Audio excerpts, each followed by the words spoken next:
नमस्कार। आज की बात में आज की बड़ी खबर यह है कि अब हवाई चप्पल वाले भी हवाई जहाज में सफर कर सकेंगे। आज प्रधानमंत्री नरेंद्र मोदी ने एक ऐसी स्कीम को लॉन्च किया जिसमें 500 किलोमीटर तक के हवाई सफर का किराया ज्यादा से ज्यादा 2,500 रुपए होगा। स्कीम का नाम है उड़ान, यानी उड़े देश का आम नागरिक। नरेंद्र मोदी ने कहा कि उड़ान सेवा के जरिए मिडिल क्लास के लोग टैक्सी के किराए में हवाई सफर कर सकेंगे। यह स्कीम छोटे शहरों को देश का ग्रोथ इंजन बना देगी। इसके बाद मोदी ने स्कीम के फायदे गिनाए। उन्होंने कहा कि हिमाचल प्रदेश में टूरिज्म की बहुत संभावनाएं हैं। बेहतर कनेक्टिविटी के जरिए टूरिज्म का सेक्टर और मजबूत होगा। ये वाकई में न्यू इंडिया की नींव डालने वाला काम है। इरादा अच्छा है, सोच बड़ी है। सरकार छोटे शहरों में एयरपोर्ट विकसित करेगी, एयर कनेक्टिविटी बहाल हो जाएगी और ये भी सही है कि इससे टूरिज्म को बहुत फायदा होगा। लेकिन बड़ी बात यह कि गरीब लोग, मध्यम वर्ग के लोग भी हवाई जहाज में सफर कर सकेंगे। नरेंद्र मोदी ने आपकी अदालत में कहा था, मुझे याद है, कि वो पक्के अहमदाबादी हैं, एक टिकट में डबल यात्रा करना जानते हैं। आज शिमला में उन्होंने ये साबित करके दिखाया। पहले सरकारी स्कीम लॉन्च की और उसके बाद इलेक्शन कैंपेन भी लॉन्च कर दिया।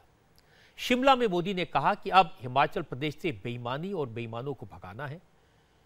मोदी ने शिमला में पहले रोड शो किया। इसके बाद मोदी असली मुद्दे पर आए। हिमाचल प्रदेश में कांग्रेस की सरकार है। Chief minister Virbhadra Singh corruption के इल्जामों में घिरे हुए हैं। आय से अधिक संपत्ति के मामले में उनसे पूछताछ हो रही है।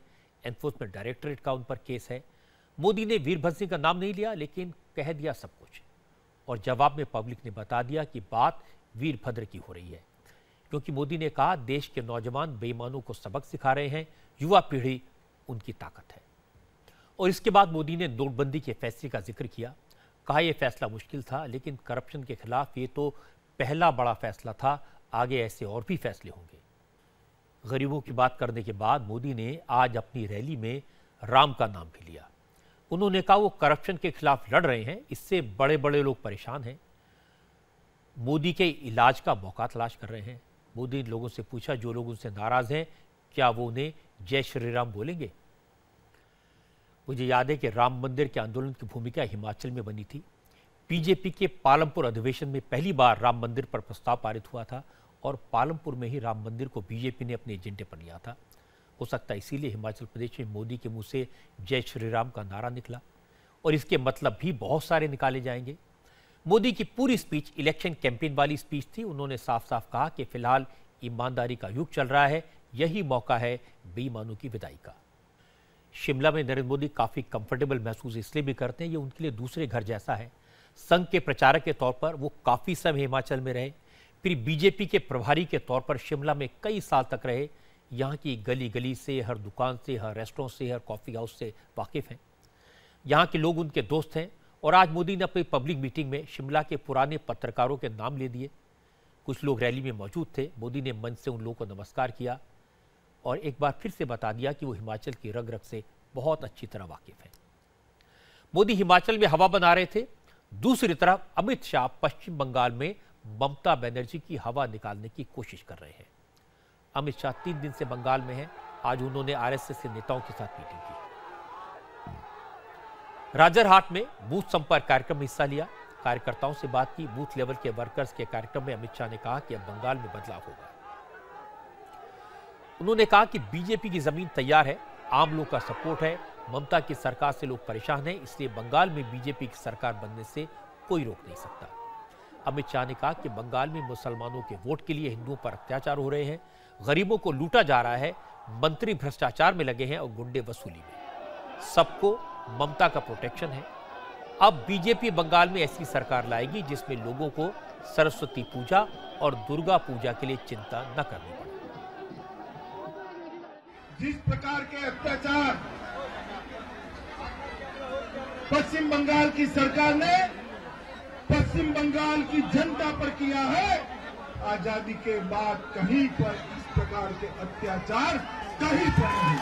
भारतीय जनता पार्टी ने तय किया है कि बंगाल की भूमि पर बंगाल के लोगों की संस्कृति के अनुकूल सरकार लाएंगे। हम एक ऐसी सरकार चाहते हैं कि जिसके शासन में सरस्वती पूजा पर किसी को चिंता करने की कोई जरूरत न पड़ेगी। हम ऐसी सरकार चाहते हैं जिसके शासन में दुर्गा पूजा के वक्त विसर्जन के लिए हाईकोर्ट में जाना न पड़े।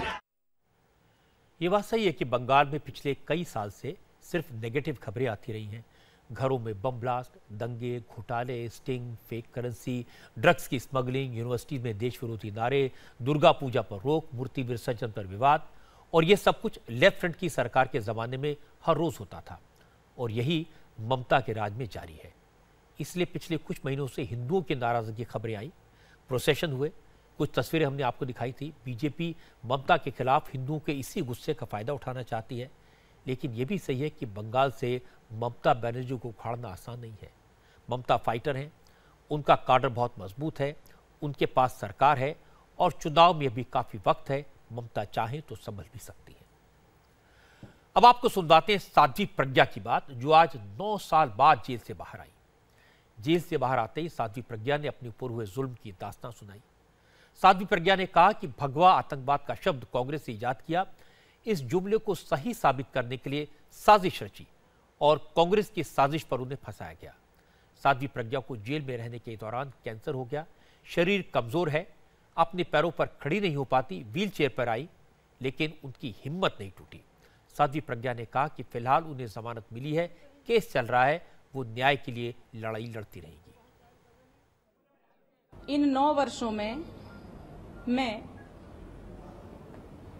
कांग्रेसी षड्यंत्र, यूपीए सरकार का, कांग्रेस सरकार का, जो 2008 में एक बहुत बड़ा षड्यंत्र था, उस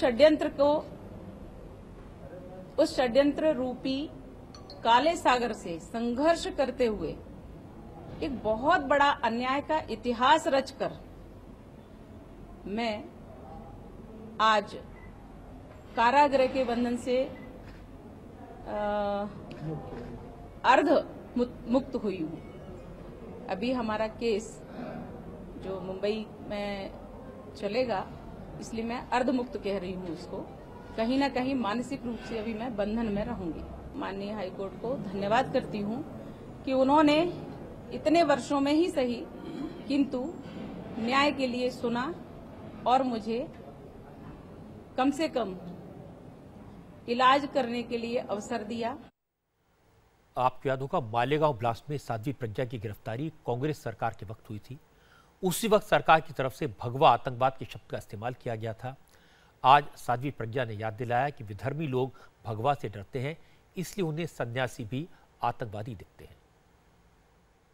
पी चिदम्बरम ने कहा था, तो जो विधर्मी होते हैं उनके लिए तो ये भगवा आतंकवादी ही होगा, क्योंकि इससे तो वो डरते हैं और उन्हें डरना भी चाहिए।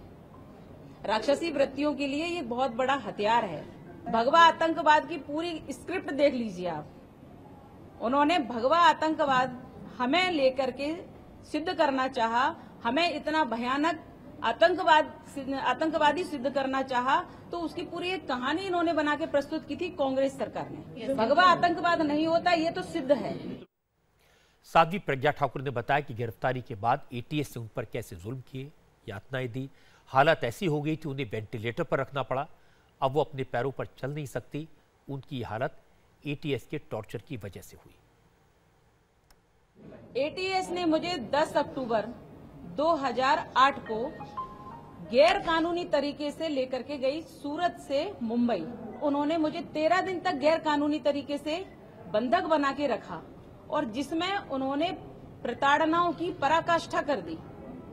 इस कारण से शायद भोपाल के कुछ आप लोग बंधु ऐसे हैं जो मुझे पहले से जानते हैं या देखा है, तो मैं फिजिकल फिट थी और मैं फिजिकल ट्रेंड भी हूँ और अच्छे से सन्यासी थी, तो अपना जीवन यापन अच्छे से करती थी।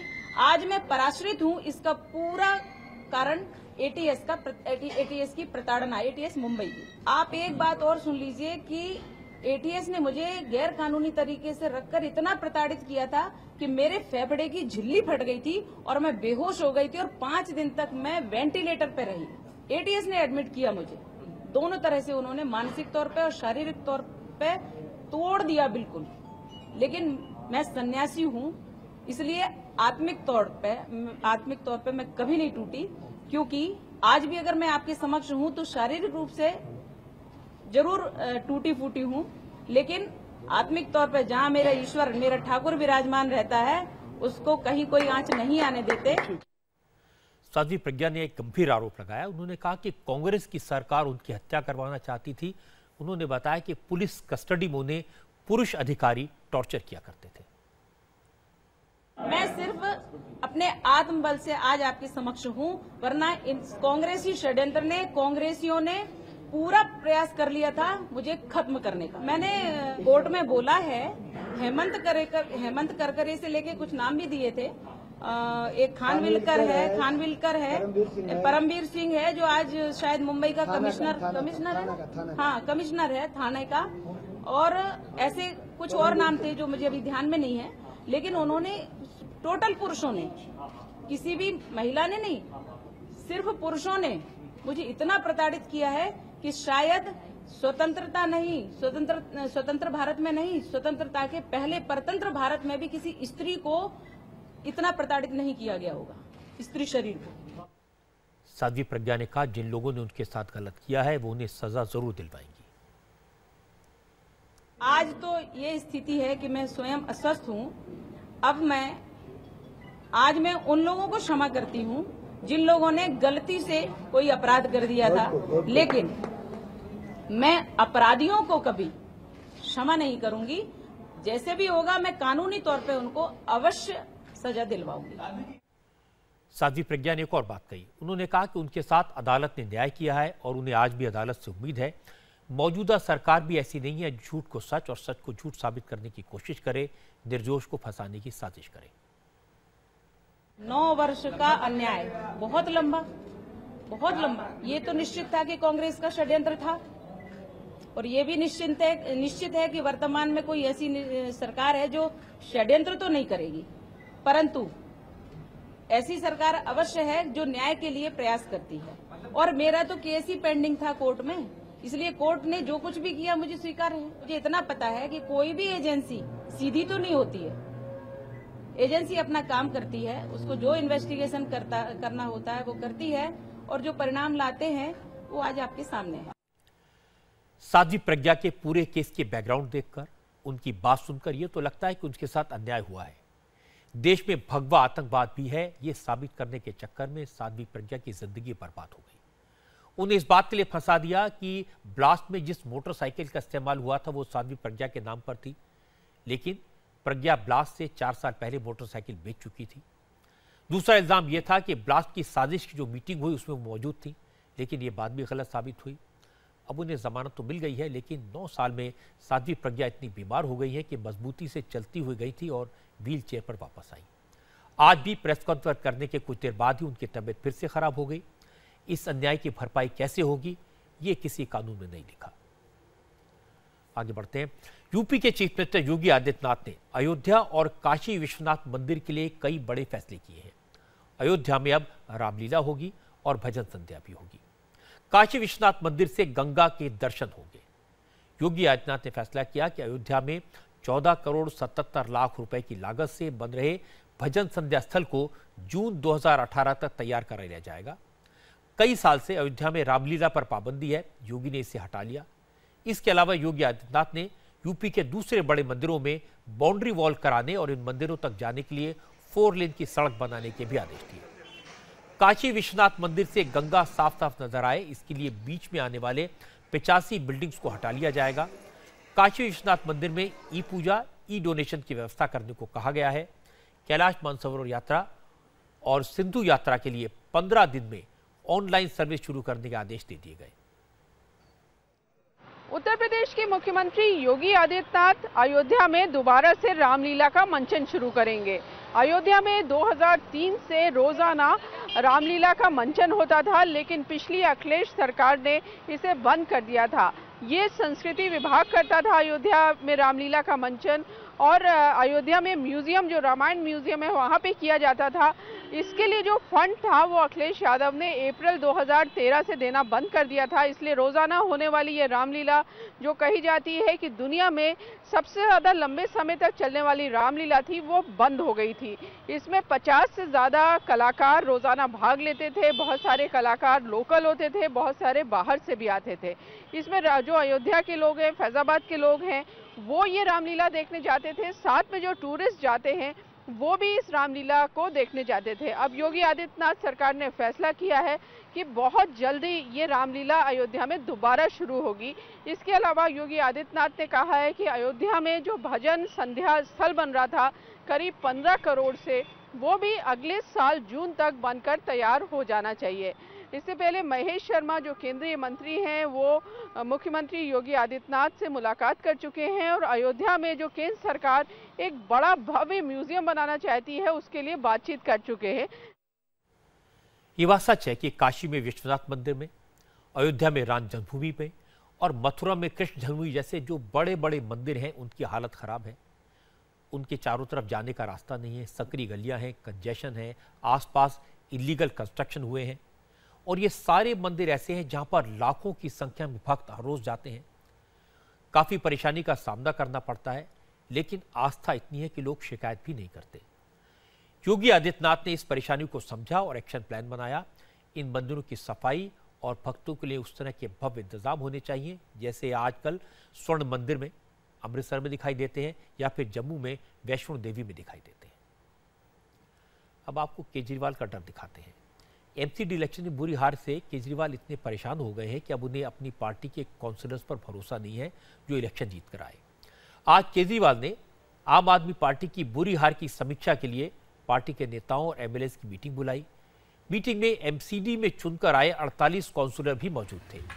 केजरीवाल ने काउंसिलर्स को कसम खिलाई कि वो पार्टी छोड़कर नहीं जाएंगे। अगर बीजेपी के लोग लालच दें तो बीजेपी वालों के फोन रिकॉर्ड कर लेना, ये केजरीवाल ने कहा अपने लोगों से। नगर निगम में एंटी डिफेक्शन लॉ नहीं है। जैसे उसमें तो होता है ना कि भाई 66% से कम अगर लोग टूटते हैं तो वो डिस्क्वालीफाई हो जाते हैं। तो ये बीजेपी वाले पूरी कोशिश करेंगे आपको तोड़ने की। एक तो ये कि अपने फोन हमेशा रिकॉर्डिंग पे ही रखना। किसी का फोन आए तो रिकॉर्ड कर लेना, अगले दिन प्रेस कॉन्फ्रेंस करके बता देंगे भाई इन्होंने ऐसे बदमाशी करनी है। आम आदमी पार्टी ने ये वीडियो लीक किया जिसमें केजरीवाल काउंसलर से इमोशनल बातें करते सुनाई देते हैं। उन्होंने काउंसलर्स को भगवान के नाम पर डराया और कहा कि पार्टी से गद्दारी भगवान को धोखा देने जैसा है, ऐसा करके कोई सुखी नहीं रह पाएगा।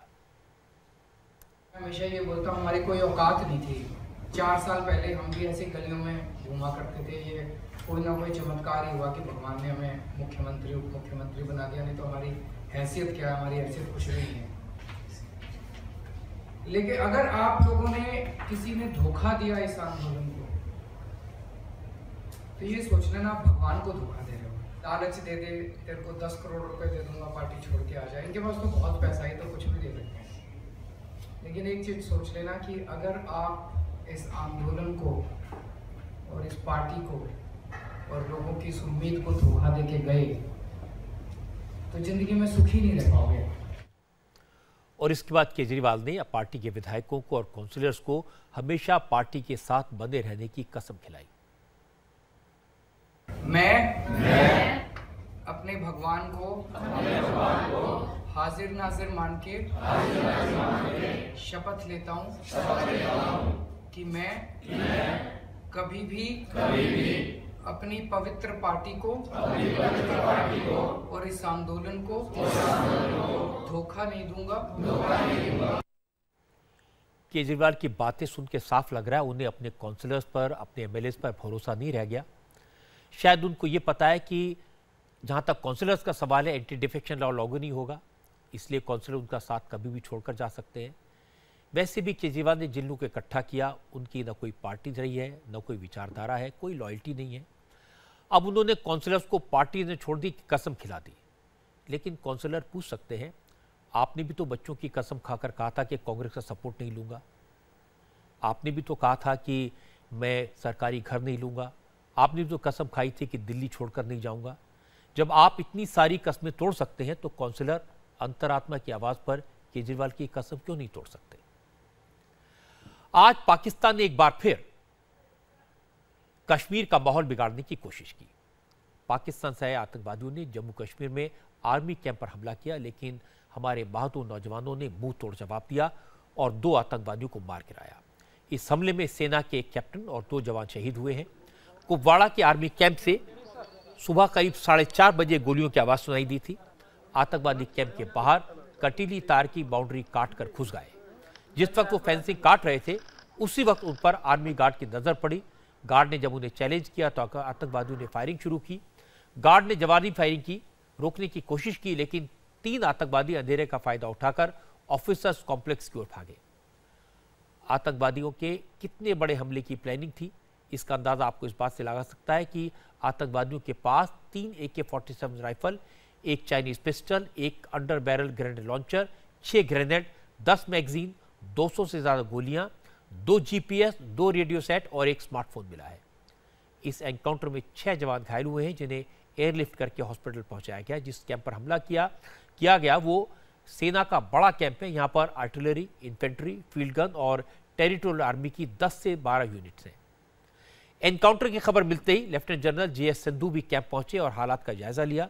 डिफेंस मिनिस्टर अरुण जेटली को भी पूरी सिचुएशन ब्रीफ कर दी गई।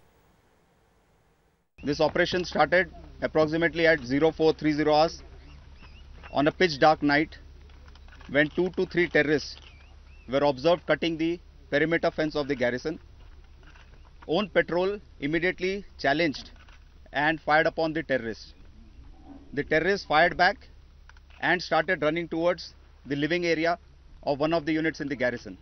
At this time, the QRT of the garrison, through effective and heavy volume of fire, started forcing the terrorists to withdraw and chase them towards the exit of the garrison where we are standing.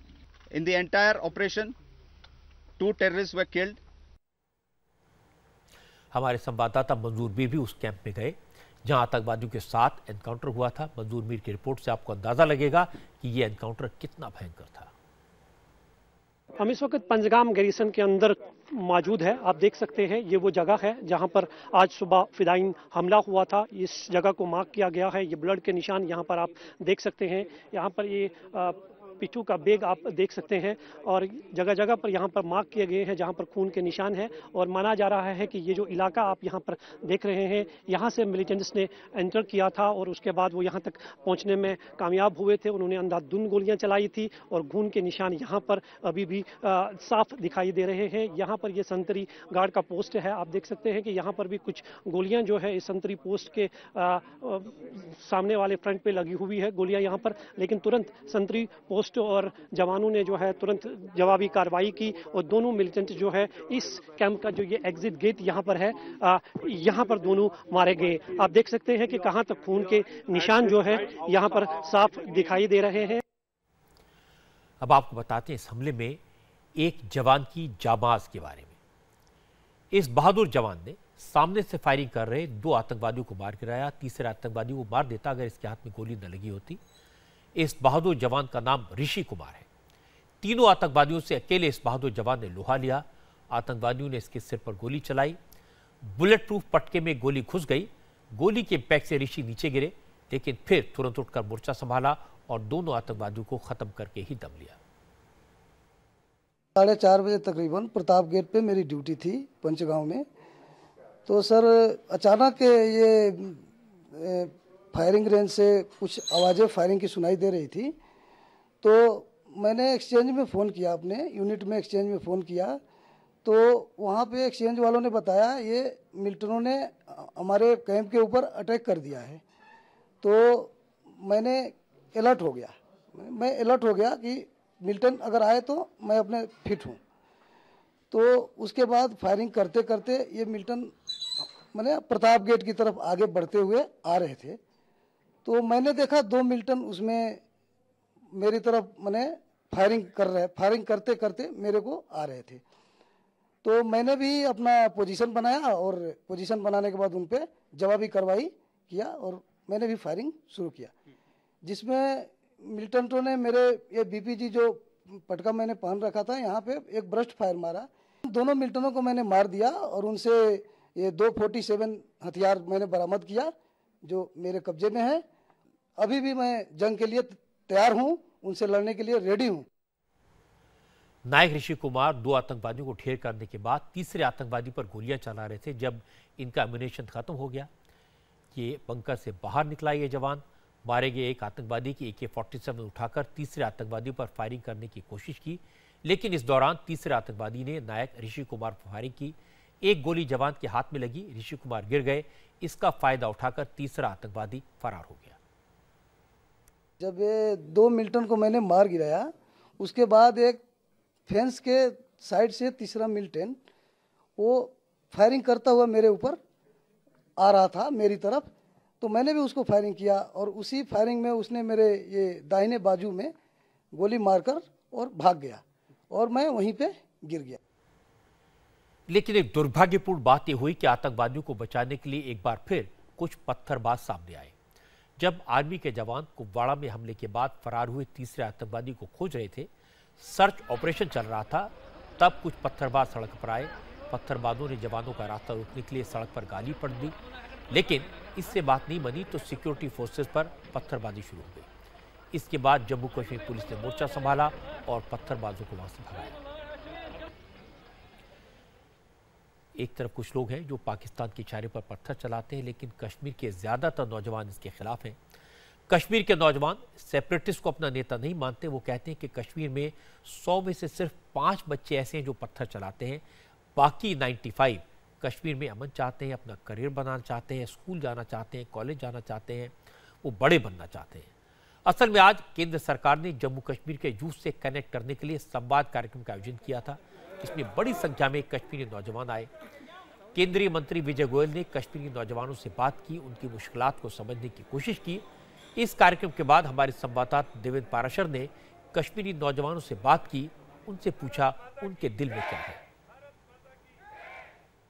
सब ऐसे चाहते हैं कि हमारी जो state है वो peaceful रहे। हम भी चाहते हैं कि हमारी स्टेट जो है वो भी डेवलप हो जाए, ताकि हम बहुत सारे मतलब अपनी तरक्की करें। हमारी यूथ 5% लोग हैं जो वहाँ पर पत्थरबाजी करते हैं। अगर PM मोदी चाहते हैं कि ये भारत युवाओं का देश है, तो कश्मीर में भी युवाओं से डायरेक्ट बात करें ना।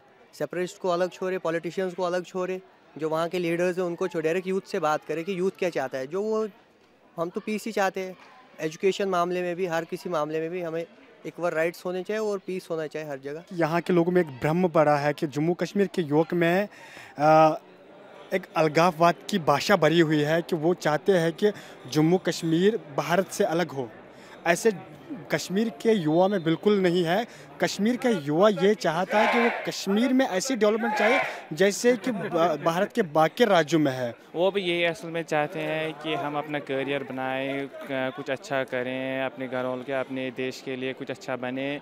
सभी लोग यही चाहते हैं कि हमारे साथ कुछ अच्छा होगा, कुछ अच्छा करें। ये बात सही है कि कश्मीर के नौजवानों के अपने सपने हैं, वो भी स्कूल जाना चाहते हैं, रोज़गार लेना चाहते हैं, और आतंकवादी और पत्थरबाज आर्मी पर हमला करके इन कश्मीरी नौजवानों के सपनों का कत्ल कर रहे हैं। उन नौजवानों को नुकसान पहुंचाने जो अमन चैन चाहते हैं, जो कश्मीर को एक बार फिर से स्वर्ग देखना चाहते हैं। अब एक दुखद खबर, आज सुपरस्टार विनोद खन्ना का निधन हो गया। विनोद खन्ना काफी वक्त से बीमार थे, कैंसर से जूझ रहे थे। मुंबई के रिलायंस फाउंडेशन हॉस्पिटल में आज सुबह 11:20 पर विनोद खन्ना ने आखिरी सांस ली। विनोद खन्ना को अंतिम विदाई देने के लिए फिल्म इंडस्ट्री के बड़े बड़े कलाकार वहां पहुंचे।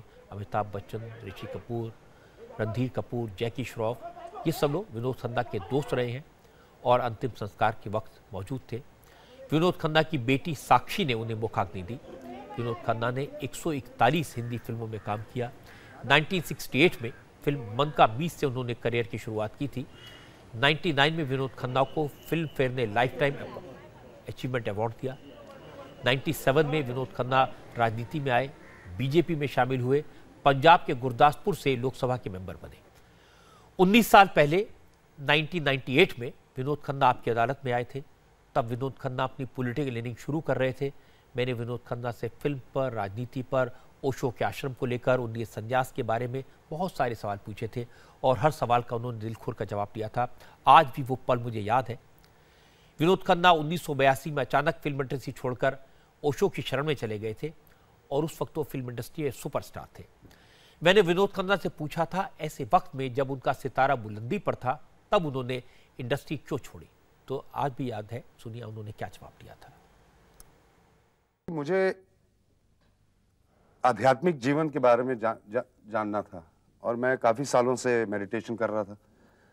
रजनीश जी के पास जाने से पहले मैं ट्रांसेंडेंटल मेडिटेशन किया करता था और वो मैंने 2-3 साल की, और उसके बाद मुझे ऐसा ख्याल आया या मेरे दिल से ऐसी बात उठी कि भाई अब आपको गुरु के पास जाना चाहिए। तो फिर ऐसा हुआ कि रजनीश जी ने बुला लिया तो मैं चला गया वहाँ। विनोद खन्ना बहुत बड़े स्टार थे, बड़ी फैन फॉलोइंग थी, लेकिन वो अपनी जिंदगी को अपनी शर्तों पर जीते थे। उन्होंने जो चाहा वो किया और पूरी तरह डूब कर किया। आपकी अदालत में उन्होंने कहा था कि फिल्मों में उनके रोज रेपिटेटिव होने लगे थे, कुछ नया नहीं कर रहे थे, इसलिए नए एक्सपीरियंस के लिए उन्होंने फिल्म इंडस्ट्री को छोड़ दिया। बड़ी बात थी। जब मैंने ये सोचा कि अब मुझे अभी जितना रस एक्टिंग से मिल सकता था, इंडस्ट्री से मिल सकता, उतना मैं पा चुका हूँ। अब मैं कोई भी रोल करूँगा तो होगा कि मैं पैसों के लिए कर रहा हूँ या और काम करना है इसलिए कर रहा हूँ। तो ये दूसरा जो जीवन था सन्यासी का, उसका अनुभव करना था मुझे। नहीं, इससे स्वार्थ कैसे कह सकते हैं आप? अगर मैं अपने आप को उभारना चाहता हूँ और एक्सपीरियंस कुछ किसी और जगह एक्सपीरियंस करना चाहता हूँ तो मैंने कुछ ऐसे ओवरनाइट छोड़ के तो नहीं चला गया। मेरी जितनी फिल्में थी मैंने कंप्लीट की, सिवाय 1-2 के जो रह गई थी। विनोद खन्ना अलग सोचते थे। जिस समय उन्होंने बीजेपी ज्वाइन की, बीजेपी बड़ी पार्टी नहीं थी, वो एक विरोधी दल की पार्टी थी, सत्ता में आने की कोई उम्मीद नहीं थी। लेकिन विनोद खन्ना ने बीजेपी ज्वाइन की, गुरदासपुर से एमपी बने। क्यों ज्वाइन की बीजेपी, इसका भी जवाब उन्होंने आपकी अदालत में दिया था। एक तो मुझे ऑफर नहीं हुआ। I think nobody ever thought कि मैं पॉलिटिक्स में आऊंगा या मैं नेता लग सकता हूं या पॉलिटिकल लीडर लग सकता हूं। तो और मेरा कोई इंटरेस्ट भी नहीं था पॉलिटिक्स में, मैंने कभी इंटरेस्ट लिया नहीं। I am not a student of political science. अपनी हिस्ट्री वगैरह को जरूर जानता हूँ, थोड़ी बहुत political history, but I am not a student of political science. Vinod Khanna को मुझे बहुत अच्छी तरह जानने का मौका मिला। बहुत अच्छे इंसान थे, जिंदा दिल इंसान थे, हर वक्त हंसते रहते थे, काम में डूबे रहते थे, और इसी वजह से विनोद खन्ना फिल्म इंडस्ट्री में सुपरस्टार बने। राजनीति में आए तो वहां भी चमके। गुरदासपुर के लोग विनोद खन्ना को बहुत प्यार करते थे। ये चमकता सितारा इतनी खामोशी से चला जाएगा, इसकी उम्मीद किसी को नहीं थी। फिल्म इंडस्ट्री ने बड़ा कलाकार खोया, राजनीति ने साफ सुथरे दिल वाला नेता खोया, लेकिन मैंने एक अच्छा दोस्त खोया। विनोद खन्ना को मेरी तरफ से, इंडिया टीवी के पूरे परिवार की तरफ से श्रद्धांजलि।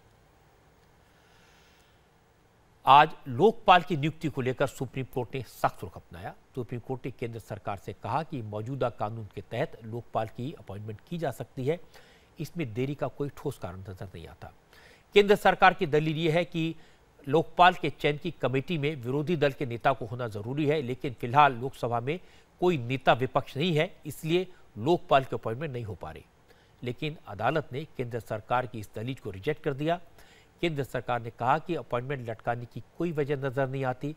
केंद्र सरकार का कहना था कि लोकपाल बिल में कई संशोधन भी पेंडिंग है, लेकिन कोर्ट ने कहा कि लोकपाल विधेयक प्रैक्टिकल है और लोकपाल के अपॉइंटमेंट को लटकाए रखना ठीक नहीं होगा। न्यायालय ने जो निर्णय दिया है, सरकार को पहले भी एक बार फटकार लगाई है कि लोकपाल कानून जो बना है उसको जल्दी से जल्दी लागू करो। ऐसे पहले भी कहा है न्यायालय ने, उच्च न्यायालय में, और उसका अमल नहीं हो रहा है। आज दोबारा उच्च न्यायालय ने फिर से दोबारा फटकार लगाई कि पहले भी हम लोग ये बताए थे कि विरोधी पक्ष नेता नहीं बोल के आप ये टाल रहे हैं। ये जनता को जो अधिकार है या जनता की जो इच्छा है उसका अनादर है। अन्नाहजारी की बात सही है, उन्होंने लोकपाल के लिए बड़ा आंदोलन चलाया था। वो चाहते हैं जल्दी से जल्दी लोकपाल बने, लेकिन उस जमाने में भ्रष्टाचार का प्रेशर था, पब्लिक भी चाहती थी लोकपाल बने। अब करप्शन को लेकर के, भ्रष्टाचार को लेकर के इतनी बड़ी बातें नहीं होती, इसलिए शायद उतना प्रेशर नहीं है। लेकिन अगर सरकार लोकपाल बना दे, अपॉइंट कर दे, जितना जल्दी बना दे अच्छा होगा।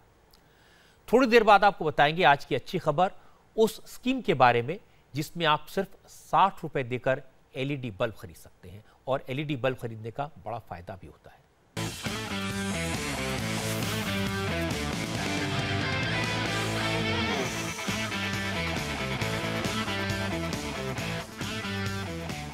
और अब आज की अच्छी खबर। थोड़े दिन पहले प्रकाश जावड़ेकर एक कॉलेज में एक समारोह मेरे साथ थे और उन्होंने बताया कि एलईडी बल्ब जो पहले 300-400 में मिलता था अब 60 रुपए में कैसे मिलने लगा। उन्होंने कहा नरेंद्र मोदी ने आइडिया दिया, एक कंपनी को बल्क ऑर्डर दिया और इतना बड़ा ऑर्डर दिया कि उस कंपनी को बल्ब के दाम सस्ते करने पड़े। और एक छोटा सा बल्ब कैसे देश की किस्मत बदल सकता है, इसका जानकारी उन्होंने दी। एनर्जी एफिशिएंसी सर्विसेज कंपनी है। इस कंपनी ने एलईडी लाइट को घर घर तक पहुंचाया है। देश की बिजली बचती है और आम लोगों का पैसा बचता है। देश में करीब 77 करोड़ पुराने बल्ब बिकते थे करीब 1-2 साल पहले, और उसमें का जैसे 100 वॉट का बल्ब है, उससे अच्छी रोशनी 9 वॉट का एलईडी बल्ब दे सकता है। तो आप ये सोचिए कि अगर एक बल्ब हम पुराने वाला एलईडी से रिप्लेस करेंगे तो 91 वॉट की बचत हो सकती है। तो हमने आंकड़ा लगाया कि करीब अगर 77 करोड़ बल्ब सारे ख़त्म हो जाएं देश में, उसमें सारे के सारे एलईडीज़ आ जाएं, तो करीब 20,000 मेगावाट की सेविंग देश को होगी। उसके अलावा जो उपभोक्ता है वो आज 100 वॉट का बल्ब जला के अपनी बिजली ले रहा है, उसकी सेम बिजली वो 90% अपना बिजली का बिल कम करके ले सकता है। तो हमने ये भी आंकड़े लगाए कि जब 77 करोड़ बल्ब रिप्लेस हो जाएंगे और अगर 4 रुपये हम एक मान के चलें कि बिजली की आज दर है एवरेज पूरे देश में, तो 40,000 करोड़ का फ़ायदा उपभोक्ताओं को अपने एनर्जी बिल में होगा। अब ये स्कीम ऐसी है जिसमें गरीब आदमी के लिए बल्ब खरीदना काफ़ी आसान हो गया है। हम आपको बताते हैं कि ये कैसे होता है। गरीब आदमी है वो स्कीम के तहत 9 वाट के एलईडी बल्ब जो 60 रुपये मिलता है उसे वो 10 रुपये देकर खरीद सकता है और बाकी के पैसे किश्तों में दे सकता है।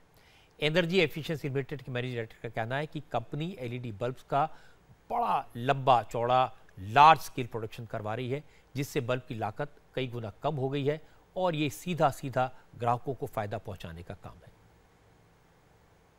सितंबर 2016 में जब हमने सब मिला के करीब 20 करोड़ बल्ब खरीद दिए तो वो दाम घट के 40 रुपये हो गया।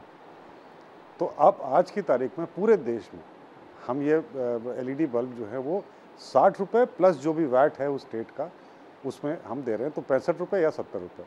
आज भी ये मार्केट रेट से लगभग 40 से 50% कम है। और एक जो सबसे बड़ी बात है कि करीब इसमें 3 साल की वारंटी होती है। हमने करीब 23 करोड़ बल्ब पूरे देश में ऑलरेडी डिस्ट्रीब्यूट कर दिए हैं। हमारा टारगेट इस साल है करीब 15 से 20 करोड़ बल्ब और बांटना। नरेंद्र मोदी ने बिजली बचाने के अभियान के तहत पूरे देश में एलईडी बल्ब को प्रमोट करने का मिशन हाथ में लिया। लोगों का सपोर्ट मिला। फायदा यह हुआ कि देश की 20,000 मेगावाट बिजली बची और पब्लिक को 40,000 करोड़ रुपए की सेविंग हुई। बाजार में बल्ब की कीमतें कम हुई तो बिक्री बढ़ी। बल्ब सस्ता है, बिजली में 90% की बचत होती है, 3 साल की गारंटी है, रोशनी अच्छी है और वो भी मेंटेनेंस फ्री। ग्राहकों को और क्या चाहिए। लाइट इसकी काफ़ी, अब जैसे पहले हमारे को जैसे हम ट्यूबलाइट वगैरह यूज़ कर रहे थे तो उसमें आइज़ वगैरह के लिए इतना सूदिंग नहीं था। एलईडी की लाइट बहुत ज़्यादा स्प्रेड भी हो रही है और स्प्रेड हो जाती है, काफ़ी वास्ट स्प्रेड हो जाती है। इनफैक्ट बच्चे भी काफ़ी इसमें से इसको यूज़ करके खुश हैं। ये तो मेंटेनेंस फ्री लगता है, एक बार आपने लगा दिया एटलीस्ट 2-3 ईयर्स नो प्रॉब्लम, तो it's good for money, worth for money.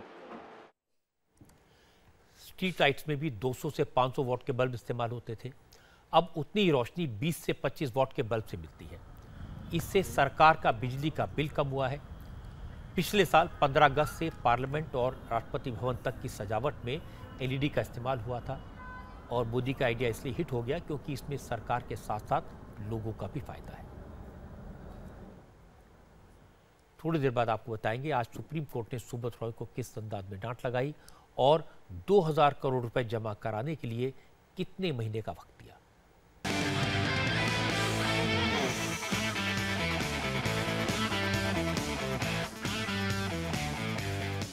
Supreme court से एक बड़ी खबर मिली। आज सुब्रत रॉय को आखिरी चेतावनी दी गई। सुप्रीम कोर्ट ने कहा कि 15 जून तक अगर पैसे जमा नहीं करवाए तो सुब्रत रॉय को एक बार फिर तिहाड़ जेल भेज दिया जाएगा और एमबी वैली की नीलामी करा दी जाएगी। असल में आज कोर्ट में सुब्रत रॉय ने 15 जून के लिए 1500 करोड़ और 15 जुलाई के लिए 550 करोड़ के 2 पोस्ट डेटेड चेक जमा करवाए। इस पर जस्टिस दीपक मिश्रा के बेंच ने कहा कि अगर चेक एंड कैश नहीं हुआ तो सुब्रत रॉय को एक बार फिर तिहाड़ की हवा खानी पड़ेगी। दूसरी तरफ कोर्ट ने एमबी वैली की नीलामी के लिए बॉम्बे हाई कोर्ट के ऑफिसर और लिक्विडेटर को पब्लिक नोटिफिकेशन तैयार करने और 19 जून को यह सुप्रीम कोर्ट में जमा कराने का निर्देश दिया गया। और अब एक नजर कल की कुछ खास खबरों पर। जम्मू कश्मीर में पैलेट गन के इस्तेमाल को लेकर सुप्रीम कोर्ट में सुनवाई होगी। योगी आदित्यनाथ कल नर्मदा सेवा की यात्रा के लिए मध्य प्रदेश जाएंगे। यहां पर चीफ मिनिस्टर शिवराज सिंह चौहान उनके साथ रहेंगे। यूपी की टूरिज्म मिनिस्टर रीता बहुगुणा जोशी कल आगरा और मथुरा जाएंगी और टूरिस्ट प्लेसेस में इंतजामात का जायजा लेंगे। आज की बात में इतना ही। मेरे साथ सुचरिता है और मीनाक्षी हैं, ये दोनों आपको बताएंगे दिन भर की 20 बड़ी खबरें नॉन स्टॉप सुपरफास्ट में।